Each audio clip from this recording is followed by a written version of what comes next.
கிராமத்தில் தீப்பற்றி எரிந்து சாம்பலான குடும்பத்திற்கு அமைச்சர் நமச்சிவாயம் நிவாரணம் வழங்கினார். புதுவை மாநிலம் மண்ணாடிப்பட்டு சட்டமன்ற தொகுதிக்குட்பட்ட சோம்பட்டு பகுதியில் நள்ளிரவில் திடீரென வனிதா என்பவரது வீடு தீப்பற்றி எரிந்தது. இதனால் வீட்டில் இருந்த அனைத்து பொருட்களும் முற்றிலும் சாம்பலானது. இதனையடுத்து சம்பவத்தை கேள்விப்பட்ட அமைச்சர் நமச்சிவாயம் அவர்கள் உடனடியாக அப்பகுதிக்கு விரைந்து சென்று அவர்களுக்கு நிவாரணப் பொருட்களை வழங்கினார்.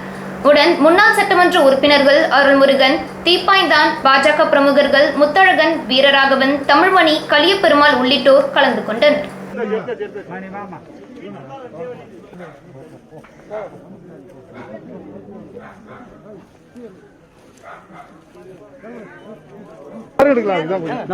அகலமா இருந்தா எல்லாரும் எடுக்கலாம்.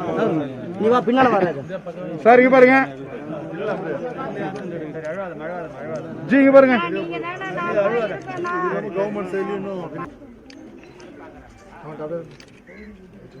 தமிழ்மணி சார், தமிழ்மணி சார் கொஞ்சம் பாருங்க பாருங்க.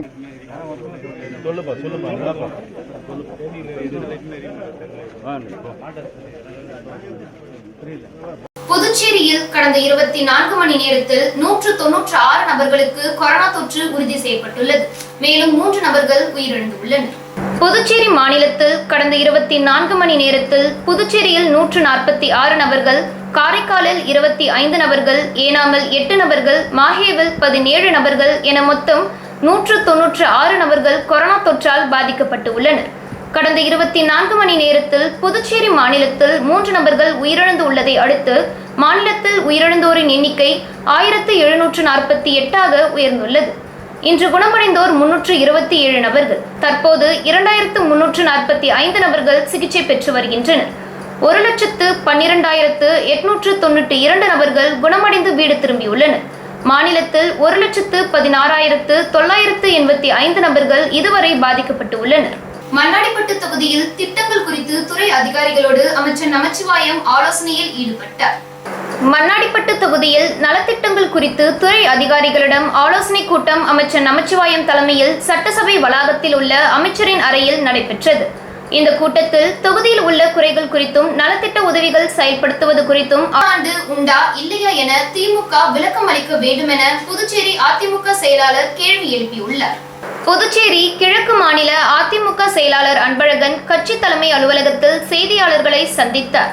அப்போது திமுக எப்பொழுதும் தமிழகத்தில் ஆட்சிக்கு வந்தாலும் வாக்களிக்க மக்களுக்கு நன்மை செய்வதை விட்டுவிட்டு வரலாற்று சிறப்புமிக்க தொன்மை வாய்ந்த சரித்திரம், முக்கியத்துவம் ஆகியவற்றிற்கும் மற்றும் இந்திய அரசியலமைப்பிற்கும் எதிராக செயல்பட முயற்சிப்பதையே வாடிக்கையாக கொண்டுள்ளது என்றும் மத்திய அரசு என்றுள்ளதை ஒன்றிய அரசு என அழைத்து அரசியலமைப்பு சட்டத்தையே கேலி செய்யும் விதமாக செயல்பட்டு வருகிறது என வலியுறுத்தினார்.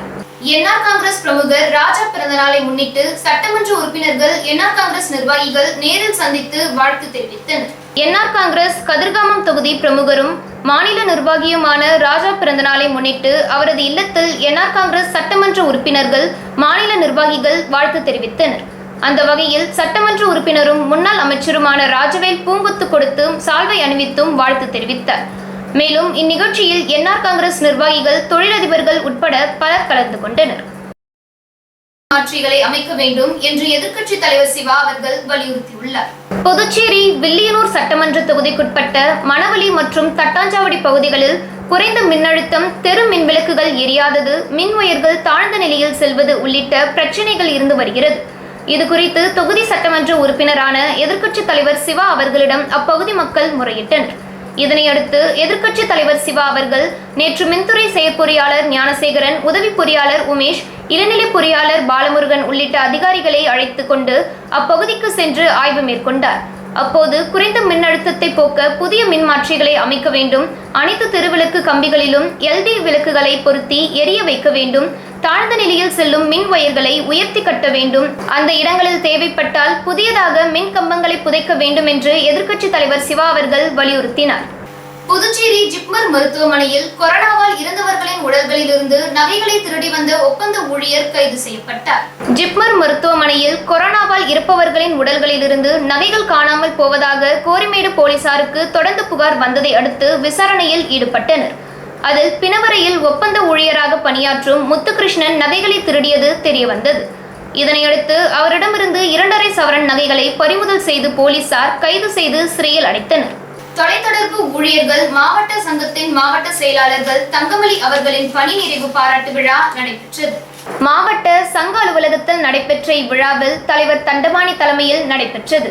சிறப்பு விருந்தினர்களாக முன்னாள் சம்மேளன செயலர் ஜெயராமன், காமராஜர் சம்மேளன செயலர் மற்றும் மாநில உதவி செயலர் சுந்தரமூர்த்தி மற்றும் தொழிற்சங்க தலைவர்களும் மற்றும் தோழமை சங்க தலைவர்களும் வாழ்த்தி பேசினார்கள். திருமேனி மாவட்ட உதவி செயலர் நன்றி கூறி விழாவினை நிறைவு செய்தார். மண்ணாடிப்பட்டு தொகுதி 31 ஆண்டுகளுக்கு பிறகு அமைச்சர் தொகுதியாக மாறியது. புதுச்சேரி மண்ணாடிப்பட்டு தொகுதி 31 ஆண்டுகளுக்கு பிறகு அமைச்சர் தொகுதியாக மாறியது. இதனை கொண்டாடும் விதமாக பாஜக பிரமுகர் கலியபெருமாள் ஏற்பாட்டில் மணவெளியில் உள்ள கட்சி அலுவலகத்தில் பிரம்மாண்டமாக வரவேற்க மலர்தூவி மரியாதை செய்யப்பட்டது. தொடர்ந்து திருமங்கலம் சிவன் கோயில் சிறப்பு பூஜை நடைபெற்றது.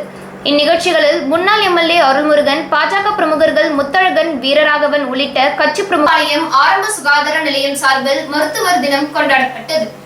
ஒவ்வொரு ஆண்டும் ஜூலை 1ஆம் தேதி தேசிய மருத்துவர் தினமாக அனுசரிக்கப்படுகிறது. அதனை முன்னிட்டு இன்னர்வில் கிளப் ஆஃப் பாண்டிச்சேரி சார்பில் குயவர்பாளையம் ஆரம்ப சுகாதார நிலையத்தில் பணிபுரியும் மருத்துவர்களை தேசிய மருத்துவர் தினத்தை முன்னிட்டு கௌரவித்து பாராட்டுகள் செய்யப்பட்டது. இந்நிகழ்ச்சிக்கு இன்னர்வில் கிளப் தலைவி ஸ்ரீதேவி ஏழுமலை தலைமை தாங்கினார். முன்னாள் தலைவர் டாக்டர் ஸ்மிதா முன்னிலை வகித்தார். நிகழ்ச்சியின் சுகாதார நிலையத்தில் பணிபுரியும் 9 மருத்துவர்கள் பொன்னாடை போர்த்தி நினைவு பரிசு வழங்கி சங்க தலைவி கௌரவித்தார். மேலும் இந்த பெருந்தொற்று காலத்தில் மருத்துவர்களின் தன்னலமற்ற சேவையை பெண் ஒருவர் அபராதம் விதிக்க முயன்ற காவலரிடம் அநாகரிகமாக பேசி வாக்குவாதம் செய்தது பரபரப்பை ஏற்படுத்தியுள்ளது. காரைக்கால் புதிய பேருந்து நிலையம் அருகே வாகன தணிக்கையில் ஈடுபட்டிருந்த போலீசார் அவ்வழியாக இருசக்கர வாகனத்தில் வந்த பெண் ஒருவரை தடுத்து நிறுத்தியுள்ளனர். அப்போது அந்த பெண் முகக்கவசம் அணியாமல் வந்ததால் அவருக்கு அபராதம் விதிக்க போலீசார் முயன்றுள்ளனர். ஆனால் தாம் புதுச்சேரி சுகாதாரத்துறையில் பணியாற்றியதாக கூறிய அவர் ஏற்கனவே ஒருமுறை அபராதம் கட்டியதால் மீண்டும் நான் ஏன் அபராதம் கட்ட வேண்டும் என வாக்குவாதத்தில் ஈடுபட்டு உள்ளார். ஒரு கட்டத்தில் ஆவேசம் அடைந்த பெண் காவலர்களை தரக்குறைவாக பேசி இழிவுபடுத்தி பேசிய காட்சிகள் வெளியாகியுள்ளது. சாலை பெண் காவலர்களிடம் பெண் ஒருவரே தரைக்குறைவாக பேசிய காட்சிகள் சமூக வலைதளங்களில் வைரலாக பரவி வருகிறது. கனடா நாட்டிற்கு சென்று பணியாற்றுவதற்கான வாய்ப்பை நமது முதல் மாணவனாக ஆதில் பெற்றுள்ளதாக குட்வில் நிறுவனத்தின் இயக்குனர் விஸ்வா கார்த்திகேயன் தெரிவித்துள்ளார். இது குறித்து புதுச்சேரி குட்வில் நிறுவனத்தின் இயக்குனர் விஸ்வா கார்த்திகேயன் செய்தியாளரிடம் கூறுகையில், எங்களது குட்வில் ஓவர்சீஸ் நிறுவனம் கல்வியில் மட்டுமல்லாது வேலைவாய்ப்பிலும் வெளிநாட்டிற்கு வழிகாட்டி வருகிறது. இதன் பொருட்டு தற்போது கனடா நாட்டிற்கு சென்று பணியாற்றுவதற்கான வாய்ப்பை நமது முதல் மாணவனாக ஆதில் அவர்கள் புதுவையில் இருந்து செல்கிறார். 2 வருட ஒப்பந்த அடிப்படையில் கனடா நாட்டில் பணியாற்றுவதற்கான வாய்ப்பை ஆதில் பெற்றுள்ளார். அவருக்கு மாத சம்பளம் 2.50 லட்சம் கிடைக்கும் என தெரிவித்தார். புதுவையிலிருந்து செல்கின்றார். இது டெம்பரரி ஒர்க் பர்மிட் விசா என்ற கருத்தின் கீழ் அவர்கள் செல்ல இருக்கின்றார்கள். இது 2 வருடத்துக்கு அங்கே பணியாற்றக்கூடிய வாய்ப்பை திரு ஆதில் பெற்றிருக்கின்றார். மாத சம்பளமாக 2,50,000 ரூபாய் அவருக்கு மாத சம்பளமாக கிடைக்கும். இதுபோல் புதுவை சேர்ந்த மாணவர்கள் படிப்பதற்கும் மற்றும் வேலை வாய்ப்பிற்கும் கனடா மற்றும் வெளிநாடுகளில் சென்று வாய்ப்பை பயன்படுத்திக் கொள்ளுமாறு தெரிவித்துக் கொள்கிறேன். நன்றி, வணக்கம். மென்ஸ் ஃபேக்டரி உரிமையாளர் திருமுருகன் அவர்களது பிறந்தநாள் விழா வெகு விமர்சையாக கொண்டாடப்பட்டது. புதுச்சேரி மென்ஸ் ஃபேக்டரி உரிமையாளர் திருமுருகன் அவர்களது பிறந்தநாள் விழா குரும்பம்பேட் பகுதியில் கொண்டாடப்பட்டது. இவ்விழாவில் சமூக நலத்துறை அமைச்சர் சாய் சரவணகுமார் கலந்து கொண்டு வாழ்த்தினார். மேலும் இவ்விழாவில் அனைவருக்கும் அன்னதானம் வழங்கப்பட்டது. அத்துடன் துப்புரவு பணியாளர்களுக்கு அத்தியாவசிய பொருட்கள் வழங்கினார் மற்றும் பள்ளி மாணவர்கள் அனைவருக்கும் நோட் புக், பேனா போன்ற எழுது பொருட்கள் வழங்கினார். மேலும் இவ்விழாவில் குரும்பம்பேட் சாய் பிரதர்ஸ் கலந்து கொண்டு வாழ்த்தினர்.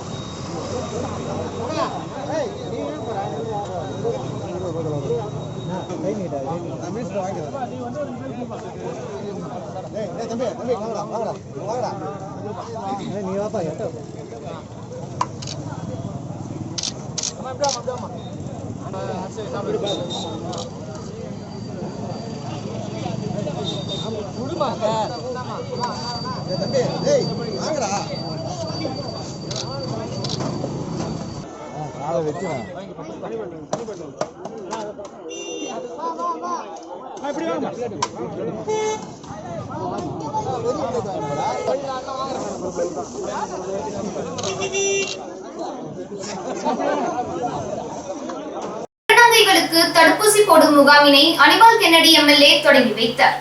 புதுச்சேரி உப்பளம் தொகுதிக்குட்பட்ட எல்லையம்மன் கோவில் வீதியில் உள்ள சகோதரன் சமூகநல மேம்பாட்டு நிறுவனம் மூலம் கொரோனா தடுப்பூசி சிறப்பு முகாம் இன்று உப்பளம் தொகுதி சட்டமன்ற உறுப்பினர் அனிபால் கென்னடி எம்எல்ஏ அவர்களால் துவங்கி வைக்கப்பட்டது. இது புதுச்சேரியில் உள்ள அனைத்து திருநங்கைகளுக்கான பிரத்யேகமாக நடத்தப்பட்டது. உடன் சகோதரன் சமூகநல மேம்பாட்டு நிறுவனம் தலைவி ஷித்தல் நாயக், செவிலியர்கள், ஊழியர்கள், திமுக உப்பளம் தொகுதி தொண்டர்கள் மற்றும் திருநங்கைகள் சுத்தமான குடிநீர் வழங்க வேண்டும் என பொதுப்பணித்துறை பொறியாளர்களிடம் அனிபால் கென்னடி எம்எல்ஏ மனு வழங்கினார். புதுவை உப்பளம் தொகுதியில் சில மாதங்களாக குடிநீர் பிரச்சினை இருந்து வந்த நிலையில் பொதுப்பணித்துறையினர் உப்பளம் தொகுதி சட்டமன்ற உறுப்பினரிடம் விரைவாக 3 மாதங்களில் உயரழுத்த குடிநீர் வருவதாக கூறியிருந்தனர். இதனையடுத்து இன்று புதுவை உப்பளம் தொகுதி சட்டமன்ற உறுப்பினர் அனிபால் கென்னடி அவர்கள் பொதுப்பணித்துறை செயற்பொறியாளரிடம் நேரில் சென்று மனு அளித்தார். அதில் அவர் கூறியதாவது, குடிநீரில்தான் மக்களுக்கு கிருமி தொற்று விரைவாக பரவ அதிகபட்ச வாய்ப்புள்ளது. எனவே 1 மாத காலத்திற்குள் உயர் அழுத்தத்துடன் சுவையான சுத்தமான குடிநீர் விநியோகம் செய்யப்பட வேண்டும்.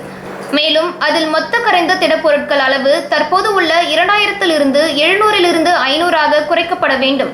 தண்ணீரில் மக்களுக்கு தேவையான சரியான தாதுகள் இருக்க வேண்டும். இதில் எந்தவித சமரசம் இருக்கக்கூடாது என்று கோரிக்கை வைத்தார். உடன் தொகுதி செயலாளர் சக்திவேல், அவைத்தலைவர் ரவி, மாநில இளைஞரணி அமைப்பாளர் ராஜி, கிளை செயலாளர் செல்வம், கட்சி தொண்டர்கள் அசோக், பாஸ்கல், கவி, மதி மற்றும் உறுப்பினர்கள் உடனிருந்தனர். இந்த செய்தி தொகுப்பு நிறைவடைந்தது. வணக்கம்.